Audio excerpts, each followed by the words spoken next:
Kcal News Mornings. Good morning to you. Today is Friday, January 17th. Thanks for joining us on Kcal News at 5 a.m. and streaming on CBS News Los Angeles. I'm Chris Holmstrom. And I'm Kalina Estrinos, and here are some of the major headlines we're following. I'm good with waiting, but I yet want to see if there's anything salvageable that I can find.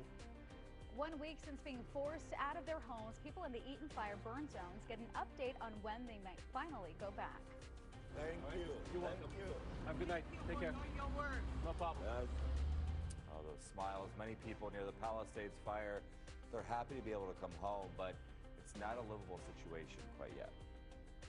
After more than 400 days of struggle, a day of success. And after last-minute bumps in the roads, a ceasefire deal is complete between Israel and Hamas.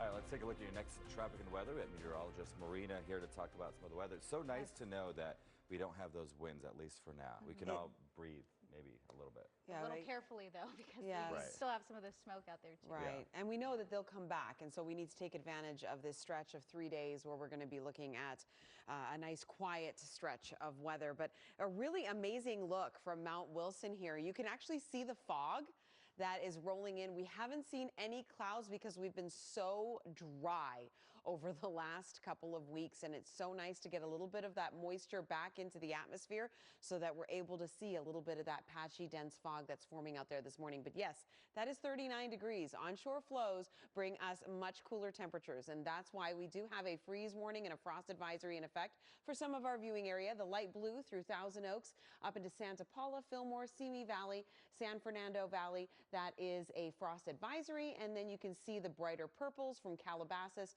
over into the Antelope Valley. That is a freeze warning until 9 o'clock, and temperatures are in the 30s and 40s across the area. It is chilly. Grab a jacket. I'll have the full next weather forecast for you coming up.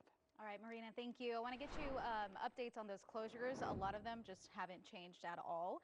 So you're looking at the overall map right now. You can see the Eaton fire at the top of your screen, Palisades fire toward the left. Starting off with the Palisades fire closures. These are just reminders because, again, we have so many closures in the area, but again, a lot of them have not changed. PCH between the 10 and Malibu Canyon, Topanga Canyon between PCH and Mulholland, Malibu Canyon, the 10 west from Lincoln to the McClure Tunnel. Reminder, you will be diverted off at Lincoln if you do take the 10 and you try to get in that area. Eaton fire closures include Angeles Crest Highway, Angeles Forest Highway, Altadena Drive, Fair Oaks Avenue, Santa Anita, Lake, Marengo, Allen Avenue. If you're familiar with this area, it's pretty much all of the surface streets just north of Washington. So keep that in mind. And coming up, we'll have more updates in just a bit. Well, people forced out of their homes in the Pasadena and Altadena area still are not allowed back. But there is hope for some evacuees. The Eaton fire now 55% contained. Let's get to Kcal News reporter Cara Finstrom joining us live right now in Altadena with those details. Cara.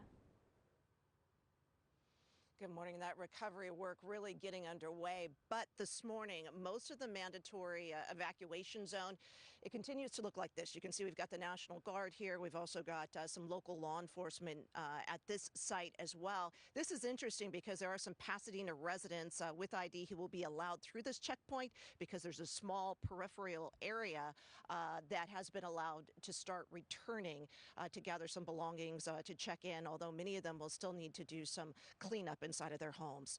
Take a look at this. Io Henderson says when the Eaton fire encroached on his family's house here in Altadena, he and his neighbors tore down fences and took water out of a pool to fight the flames. His house ended up surviving, but relatives lost theirs. They want to come back to start picking up the pieces. Area leaders stressing they are very concerned about contaminants and a long list of hazards. So at this point, evacuees in those mandatory zones will not be allowed to pass the National Guard. At least they're saying for another week, possibly longer. Meanwhile, Pasadena Unified has announced a phased reopening plan over 2 weeks to ensure that campuses that did not burn are safe, ready to welcome back students. They're clearing debris, doing safety tests. Henderson thinks this is the right move to use caution. Quite honestly, I think it's a bad idea for any of the people that are coming up just for nostalgic purposes. Unfortunately, I hate to say that. All right, not far away from here, over at the Santa Anita racetrack, volunteers did create a donation center. You saw them handing out everything from clothes and food to